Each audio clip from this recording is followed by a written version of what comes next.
બોટાદ આમ આદમી પાર્ટીના ધારાસભ્ય ઉમેશ મકવાણા સામે મતદારોમાં જોરદાર આક્રોશ જોવા મળ્યો। અપેક્ષા મુજબ બોટાદનો વિકાસ ન થતા શહેરીજનો ધારાસભ્યથી નારાજ છે। વિધાનસભા લોકસભાની ચૂંટણી પછી ઉમેશ મકવાણા જોવા જ નથી મળ્યા તેવું જનતાનું કહેવું છે। શહેરીજનોનું કહેવું છે કે બોટાદમાં રોડ રસ્તા કે સફાઈની કોઈ સુવિધા નથી, પ્રાથમિક સુવિધાના કામ પણ નથી થયા। ધારાસભ્ય ઉમેશ મકવાણા ફોન પણ નથી ઉપાડતા।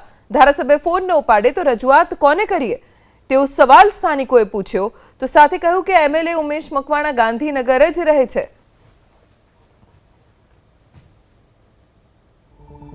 વચનો તો ઘણા બધા હતા, વચનો આપતા હતા ત્યારે એમને એમ થતું હતું કે આટલું બધું બોટાદ સુધરી જશે, કે વિકસિત થઈ જશે, કે જે અત્યારે આપણે જે સ્થિતિ છે એનાથી ઘણું બધું સારું થઈ જાત, પણ એવું થયું નથી। અને બીજું એમના વચનો હતા કે પહેલું જ વચન એ હતું કે વીજળી મફત, પણ અત્યારે જો સામાન્ય વ્યક્તિ હોય તેને વીજળી બિલ 100 યુનિટ આવતું હોય તો એને ભરવું પડે છે, અને અમુકને તો વીજળી એના ઘરે પણ નથી।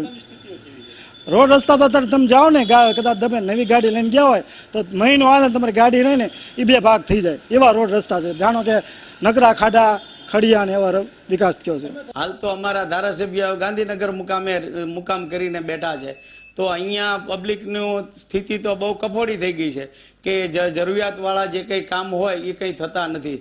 એમની ગ્રાન્ટમાંથી રોડ રસ્તા, નદીના નાળા હોય કે પછી પુલ બનાવવાના હોય એવા કોઈ કામ એના ધારાસભ્ય બન્યા પછી કોઈ કામ થયા નથી। ઘણી બધી તકલીફ પડે। ધારાસભ્ય લેવલે ઘણા બધા કામ થતા હોય એમાંનું એક પણ કામ થયું નથી।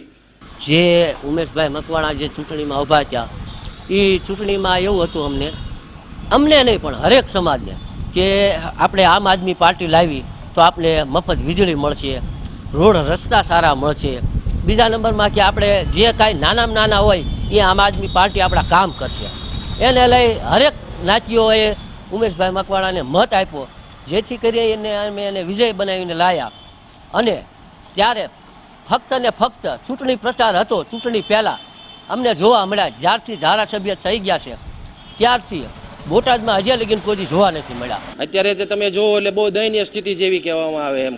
તમે જુઓ રોડ રસ્તા છે, પાણીની સમસ્યા છે, ઘણી બધી સમસ્યાઓ છે, પણ કોઈ વસ્તુનું કોઈ સોલ્યુશન નથી આવતું એમ। એટલે પબ્લિક તમે જુઓ એટલે બહુ હેરાનગતિના ઓલા ઉપર છે એમ। એટલે મારું કહેવું એમ છે કે જો આ બધુંનું નિરાકરણ સોલ્યુશન થાય એવી અમારી બધાની મતદારોની આશા છે।